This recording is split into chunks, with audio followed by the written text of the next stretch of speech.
Dear students, today we will start with question number 26 of chapter 3, that is change in profit sharing ratio. तो बेटा जैसे आपको पता था कल हम कर रहे थे क्लास में क्वेश्चन जब तो हमने शायद 25th क्वेश्चन मुझे ऐसे लगता है कि मैंने कराया है, पर चलो फिर भी मैं एक बार ना डिस्कस कर देती हूँ। शायद मैंने कराया, तो फिर भी मैं एक बार डिस्कस करती हूँ कि कहीं कुछ ऐसा रह ना जाए जो आपको नहीं समझ आया। Pinky and Rocky are partners in a firm sharing profits in the ratio of 3:2। Their balance sheet as at 31 March 2024 was as follows. इसमें एसेट्स दिए हुए थे बेटे, कैश 18,000, मशीनरी 36,000, बिल्डिंग 72,000, और लाइबिलिटी साइड पे था pinkies capital, Rockies capital and creditors. और आपको दिया हुआ था goodwill of the firm is valued at ₹36,000 and the building at ₹90,000 on 31 March 2024। The partners decide to share profits equally with effect from 1 April 2024. Pass the necessary accounting entries without affecting the existing figure of building.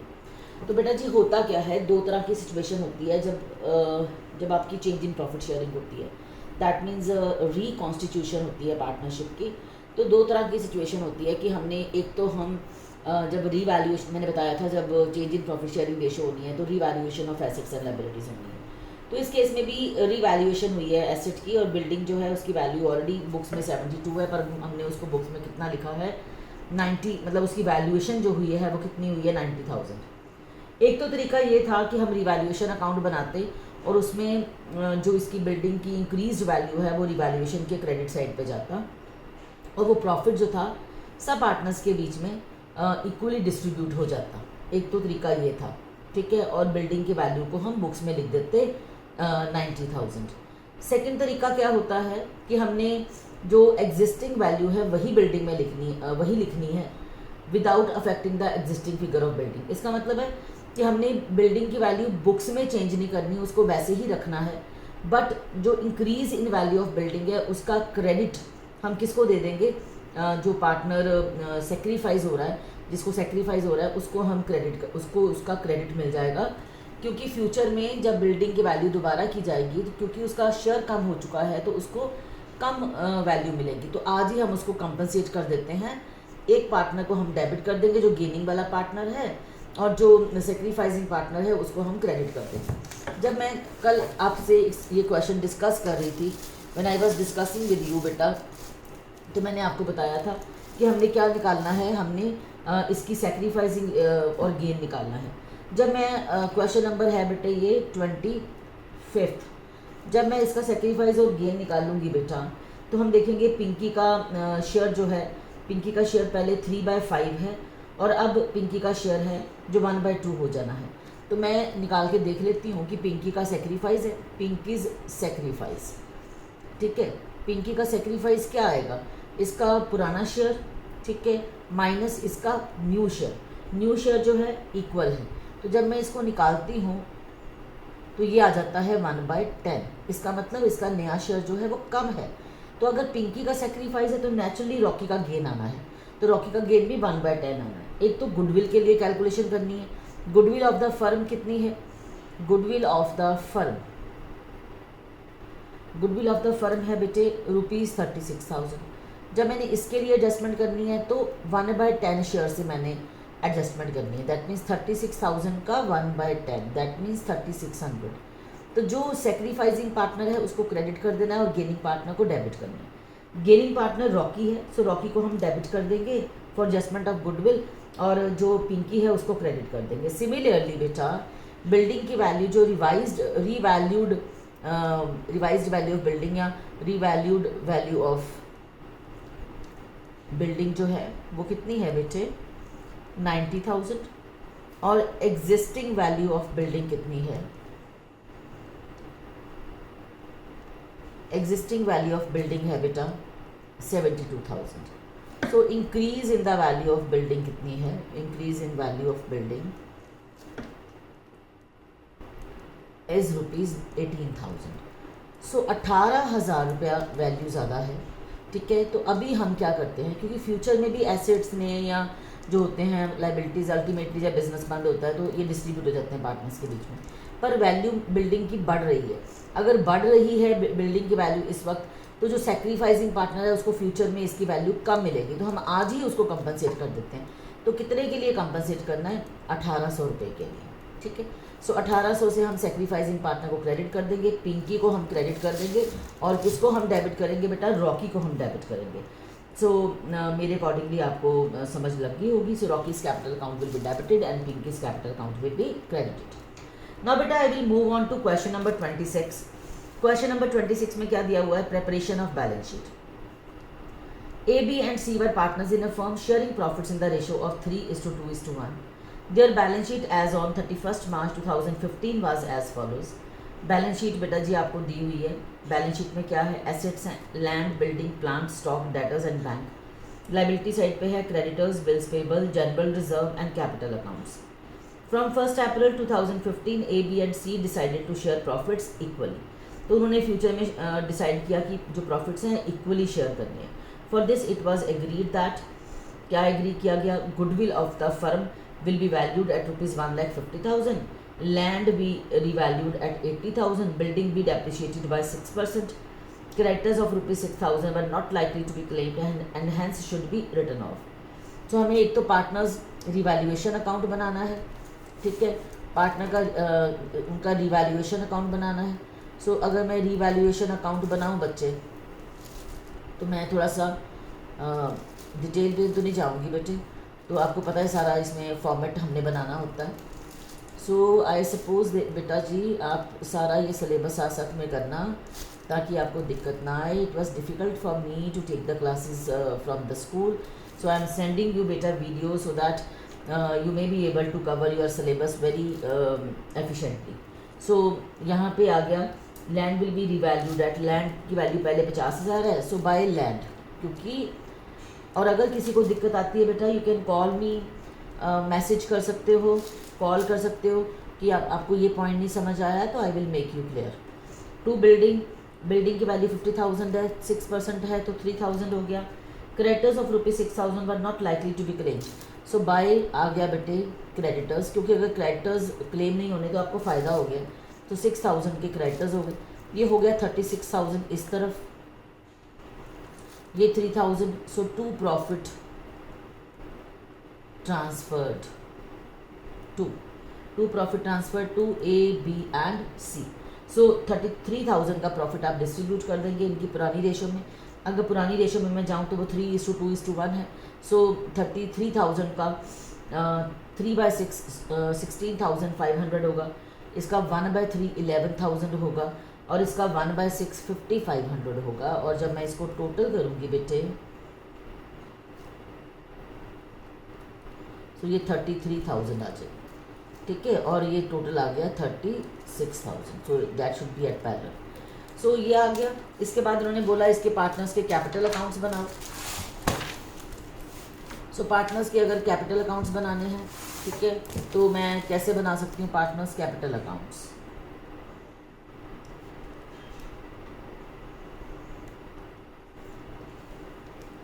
सो एक बार मैं सिखा रही हूँ आपको बेटा, तो आपने यहाँ पर्टिकुलर्स होते हैं और 3 पार्टनर्स हैं, so you will write here, सो 1 2 3, ये A है, ये B है, ये C है। सबसे पहले बेटे बाय बैलेंस ब्रॉट डाउन, कितना कितना बैलेंस है? 1 लाख।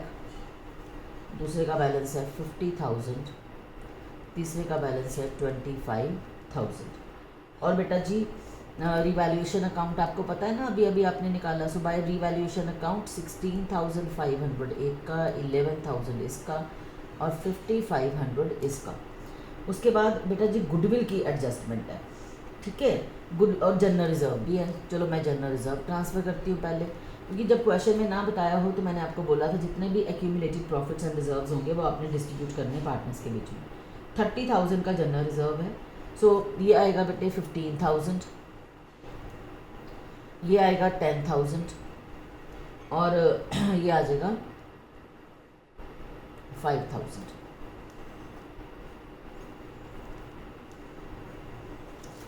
राइट। उसके बाद गुडविल की एडजस्टमेंट है। सो गुडविल की एडजस्टमेंट के लिए बेटा सबसे पहले मुझे निकालना पड़ेगा सेक्रीफाइसिंग एंड गेनिंग रेशियो। अब अगर मैं निकाल लूँ तो जो ए है इसका शेयर पहले 3/6 है। अब इन्होंने डिसाइड किया कि हम फ्यूचर में भी इक्वली शेयर करेंगे। सो 3 एज सेक्रीफाइस निकलेगा मेरे हिसाब से जब मैं इसको देख रही हूँ, क्योंकि पुराना शेयर 3/6 है, नया शेयर इसका 1/3 है।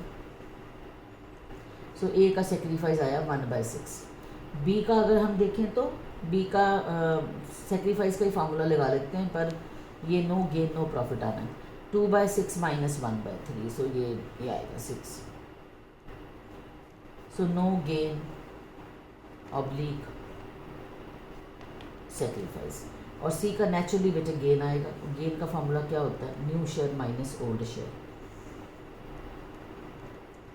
सो इसका गेन आ गया। सो गुडविल जो है उसकी वैल्यू कितनी है? Goodwill of the firm is 1,50,000। तो आपने 1/6 जो एडजस्टमेंट किसके लिए कि adjustment for goodwill will be made for ₹1,50,000 multiplied by 1/6, that means 25,000 से 1/25,000 25,000 से, ठीक है।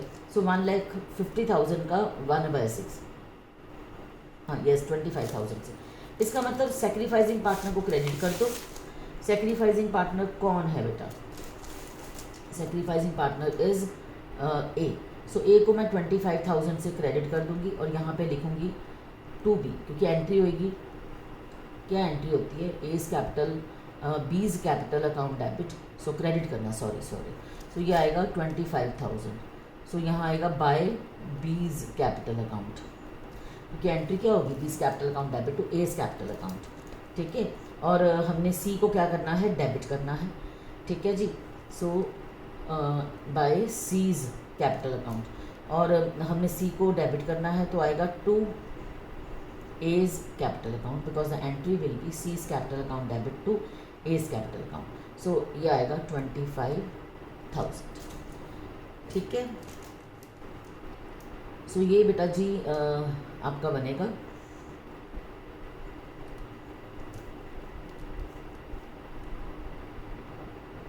राइट।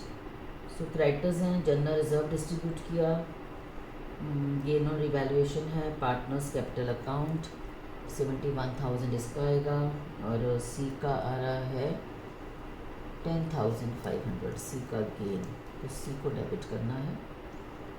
इज सेक्रीफाइस, तो ए को हमने क्रेडिट करना है। Gain on revaluation partners capital accounts 1,56,000, just wait बेटा।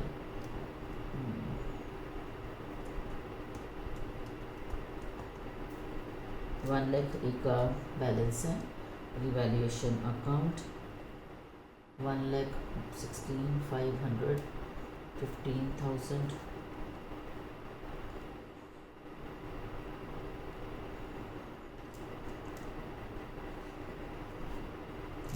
यस। तो 2 बैलेंस कैरी डाउन आ जाएगा। ए का बैलेंस आएगा 1,565,000, बी का बच्चे आ जाएगा 71,000 जब आप इसको टोटल करेंगे, और सी का आ जाएगा बच्चे 10,500। इसको टोटल करो, इसको माइनस करो। सो ये इनके बैलेंसेस आ गए, टोटल आपने इसको कर लेना है। इसके बाद बेटा जी मैं आपको सिखाने लगी हूँ कि बैलेंस शीट कैसे बननी है, ठीक है। तो एक क्वेश्चन मैं फुल फ्लेज करा रही हूँ आपको। Balance sheet of the reconstituted firm,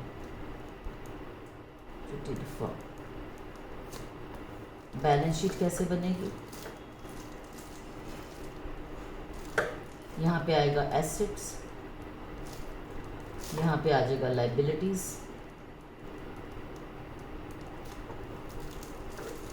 assets में आ जाएगा बच्चे लैंड की वैल्यू हो जाएगी 80,000, ठीक है। बिल्डिंग की वैल्यू आ जाएगी बच्चे 50,000 था ना, 50,000 माइनस 3, तो ये आ गया 47,000। यहाँ भी आप एक्सप्लेन कर सकते हो, वैसे तो उन्होंने लिखा ही हुआ है। उसके बाद लैंड बिल्डिंग हो गया। प्लांट बच्चे आपका सेम आएगा, plant is 1 lakh, stock is बिटन, stock is 40,000, debtors 30,000, then bank is 5,000, then creditors 44,000,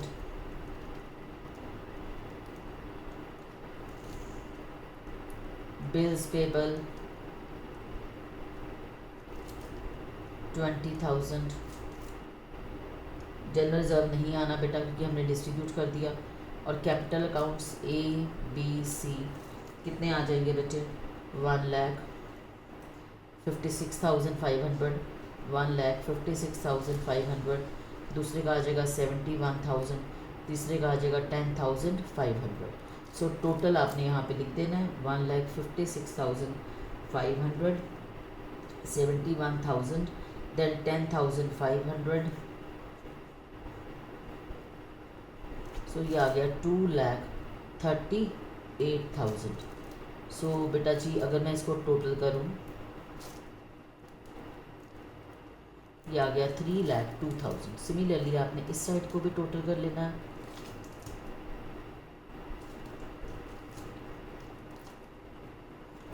सो ये बन गया आपकी बैलेंस शीट। सो इसलिए मैंने आपको एक फुल फ्लैज बेटे क्वेश्चन सिखाया है कि आपने बैलेंस शीट कैसे बनानी है। So balance sheet of the reconstituted firm, और यहाँ पे डेट दी हुई थी तो आपने साथ में डेट डाल देनी है एज एट 1 अप्रैल 2015। सो मुझे लगता है कि आपको बेटे समझ आ गई होगी, ठीक है। मैं चाहूँगी कि रूटीन में साथ साथ करते रहो। I will send you the videos बेटा।